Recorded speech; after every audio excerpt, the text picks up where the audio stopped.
CPAM, radiounion.com, l'ethnique française de service à Montréal. «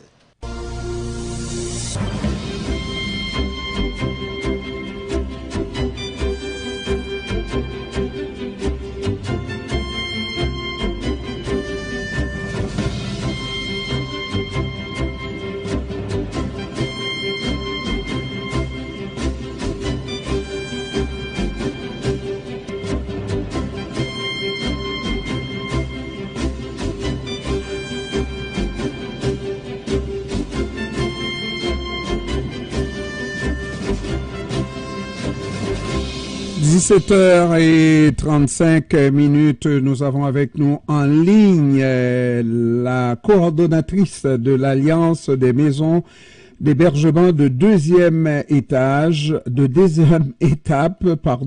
Il s'agit de Maude Pontel. Bon après-midi, Madame Pontel. Oui, bonjour. Ça va bien? Ça va bien vous-même? Oui, ça va toujours bien, même quand ça va mal, Madame Pontel. C'est bien, c'est bien. Alors, regardez, aujourd'hui, la presse a titré dans ses colonnes « Maison pour femmes violentées, ceux qui se cachent derrière les 900 000 $ la porte ».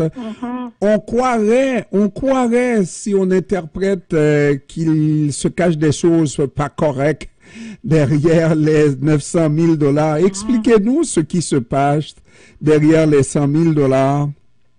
Ben écoutez, quand on parle du 900 000 $ la porte, c'est l'expression que Mme Duranceau a décidé d'utiliser pour expliquer la raison pour laquelle des projets avaient été stoppés, parce que il était considéré que ces projets étaient trop chers et donc on ne pouvait pas aller de l'avant.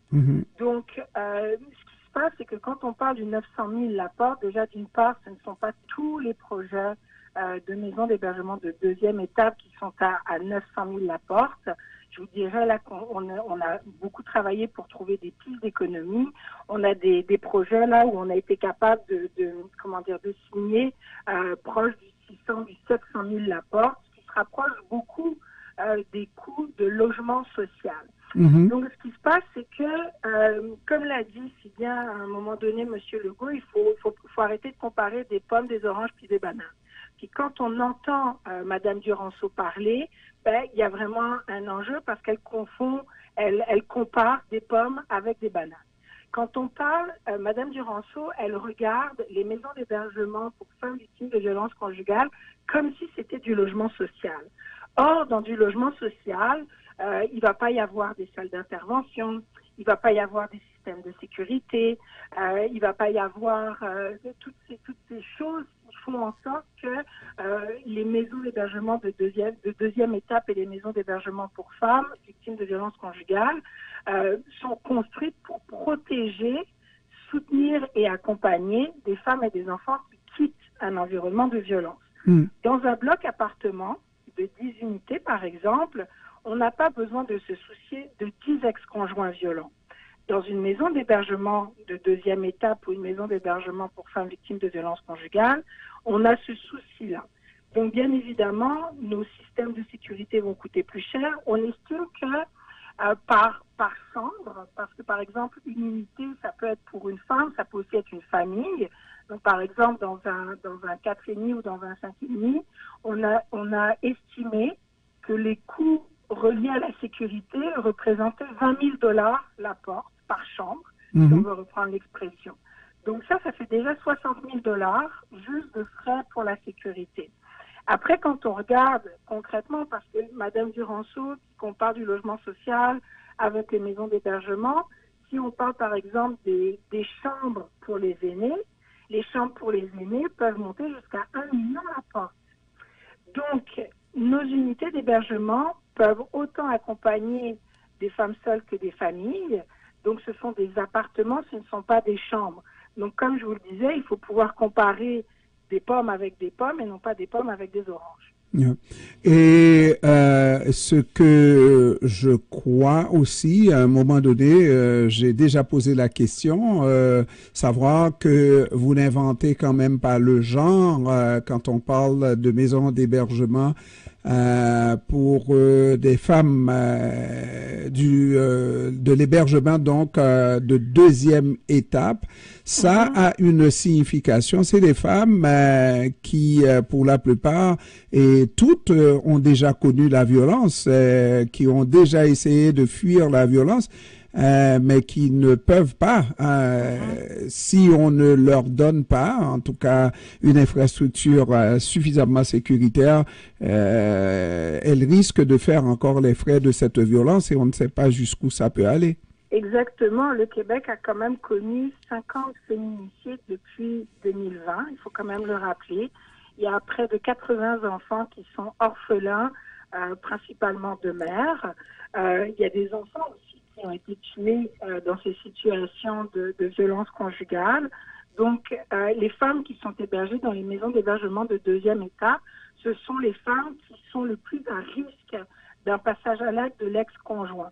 On évalue à peu près entre 8 et 10% des femmes qui sont dans les maisons d'hébergement d'urgence qui vont avoir besoin de passer par une maison de deuxième étape parce qu'effectivement, la situation de violence est telle que les femmes vont avoir besoin de beaucoup de soutien, beaucoup d'accompagnement et sur une période plus longue que d'autres femmes. Donc, les maisons d'hébergement de deuxième étape sont essentielles pour ces femmes.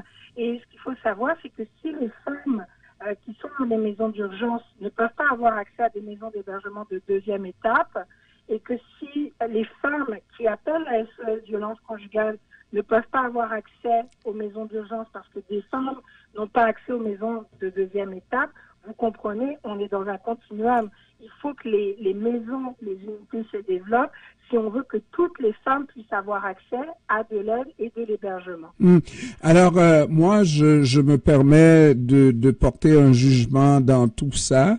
Dans le sens que je suis absolument convaincu qu'il y a un travail que vous devez faire pour convaincre Madame Duranceau, parce que ce n'est pas vrai qu'elle saurait que lorsqu'on parle de 900 000 $, pas partout là, vous l'avez dit, à Montréal, c'est pas le même prix qu'à Chicoutimi ou un petit peu plus loin encore. À Rouyn-Noranda, c'est sûr que c'est pas le même coût.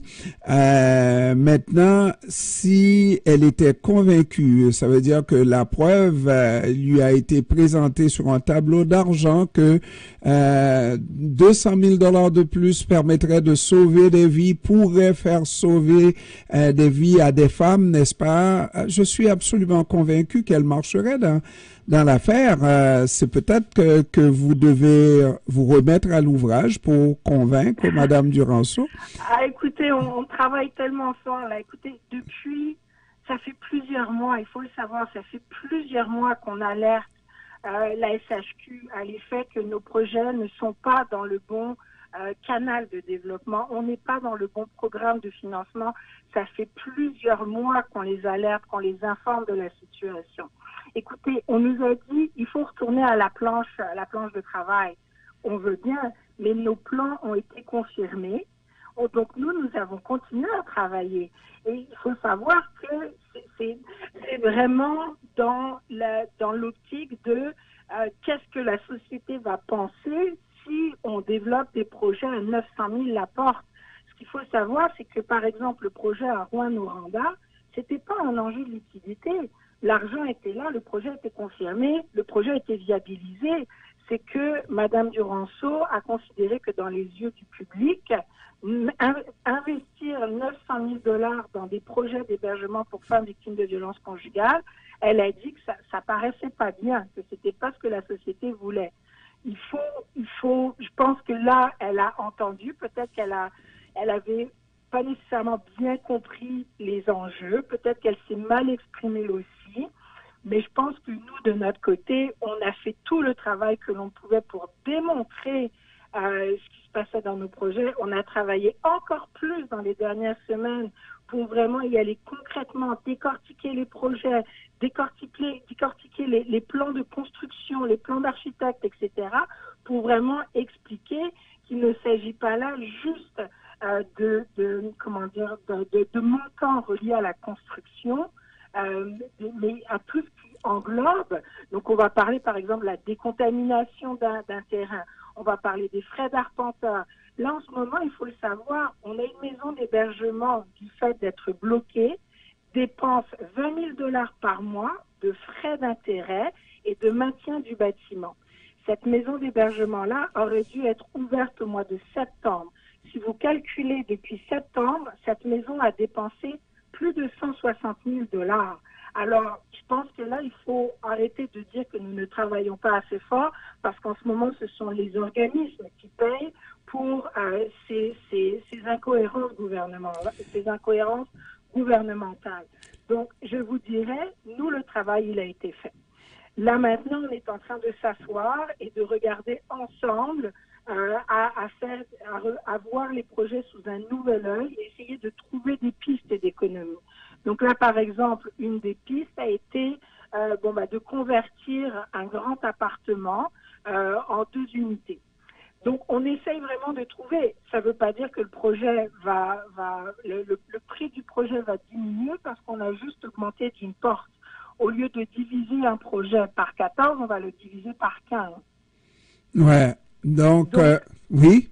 Non, ce que je veux dire, c'est que, oui, on va augmenter la porte, mais ça va diminuer le coût des projets. Mais le montant va rester le même. Vous voyez ce que je veux dire? Mais donc, autrement dit, il y a quelqu'un qui croit que vous auriez intérêt à ce que ça paraisse plus gros que nécessaire, alors que moi, je suis convaincu de ce que vous nous avancez et nous sommes dans la société québécoise.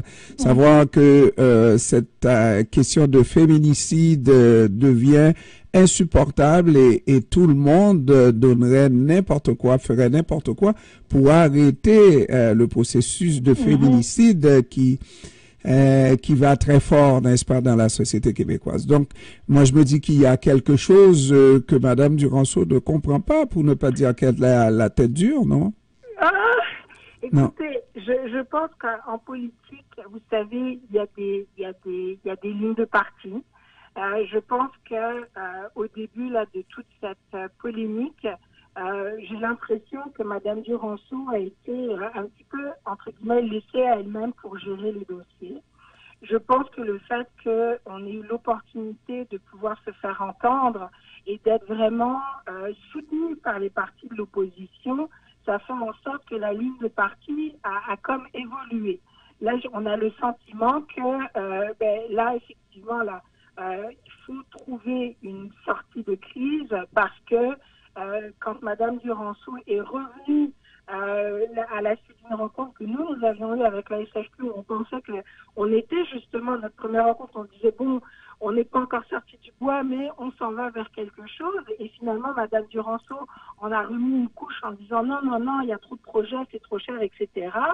Je pense que là, il y a eu un énorme backlash au niveau social, et je pense que là, elle a vraiment pris la teneur de ses propos, et donc effectivement, plutôt que de dire que les projets coûtaient trop cher, il fallait plutôt s'exprimer en disant qu'il fallait trouver des solutions, parce que continuer à dire que les projets coûtent trop cher, alors qu'on parle de la vie des femmes, combien ça coûte la vie d'une femme.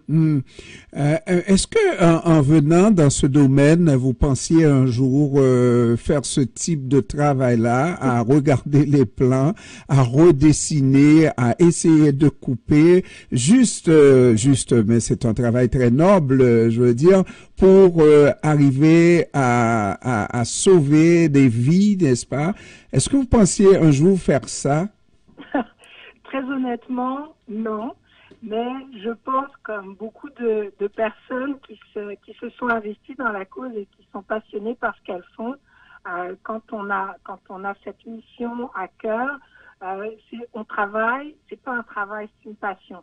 Et notre objectif, c'est de pouvoir contribuer le plus que l'on peut à améliorer les conditions de vie de femmes et d'enfants qui vivent dans des situations extrêmement difficiles. On veut pouvoir les accompagner.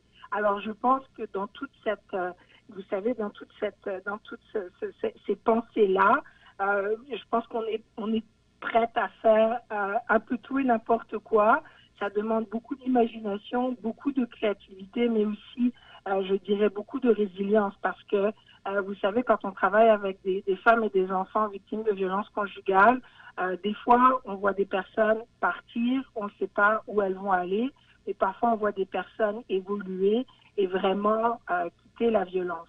Donc, si ça doit prendre des réflexions autour de plans d'architecte, ben, on va faire ces réflexions-là puis ce travail-là. Et est-ce qu'il y a une possibilité, dernière question, Madame Pontel, une possibilité qu'on en arrive à une entente parce que bon, on lui fait porter l'odieux de ne pas acquiescer à ces projets-là, mais c'est tout un gouvernement qui est derrière elle, hein? C'est pas elle toute seule, vous le savez Non, là. non, oui, ça c'est certain, mais je vous dirais là on a bien senti qu'il y avait d'ailleurs vous pouvez le voir hein, dans les différentes communications qu'on a vues qui sortaient du cabinet. On parle maintenant davantage d'avoir trouvé un terrain d'entente. On parle d'une voie de passage. Donc on est en train de travailler à cette voie de passage-là. Vous dites si tous nos projets vont sortir de terre. Ça, je peux pas vous le garantir. Tout ce que je sais, tout ce que je peux vous garantir, c'est que tout le monde est au travail et qu'on a un objectif, c'est que les unités promises en 2021 sortent de terre pour faciliter l'hébergement de femmes et d'enfants victimes de violences conjugales. Et je vous le souhaite, je nous le souhaite ardemment parce que bon, c'est et on a besoin de ça là. Quand on sait qu'il y a une autre problématique, c'est la question de pénurie de logement qui va faire en sorte que les femmes qui sont hébergées pour un temps limité n'ont pas le choix que de rester encore un mois de plus, 2 mois de plus, espérant de trouver. C'est pas évident tout de suite, pas vrai? Non, mais vous savez, on parle, c'est effectivement vrai. Il faut aussi qu'on ait plus de logements sociaux et abordables au Québec, parce que sinon, on condamne les femmes à éventuellement retourner vers des ex-conjoints violents parce qu'elles n'auront pas d'autres possibilités, parce qu'elles n'auront pas les moyens de pouvoir s'offrir un logement à $2 000. Alors qu'elles ont un petit budget, qu'elles ont peut-être les enfants à charge.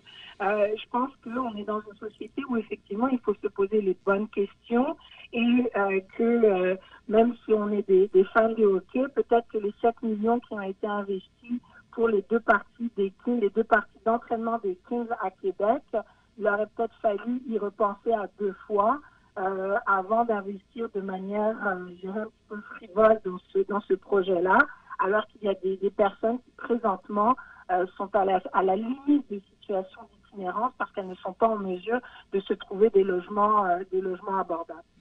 Voilà, alors on l'a dit, Maude Pontel, coordonnatrice de l'Alliance des maisons d'hébergement de 2e étape. Je vous remercie d'avoir pris du temps et on vous l'a dit déjà, bonne chance dans les projets. Et on va continuer à suivre, Madame Pontel, ce beau projet.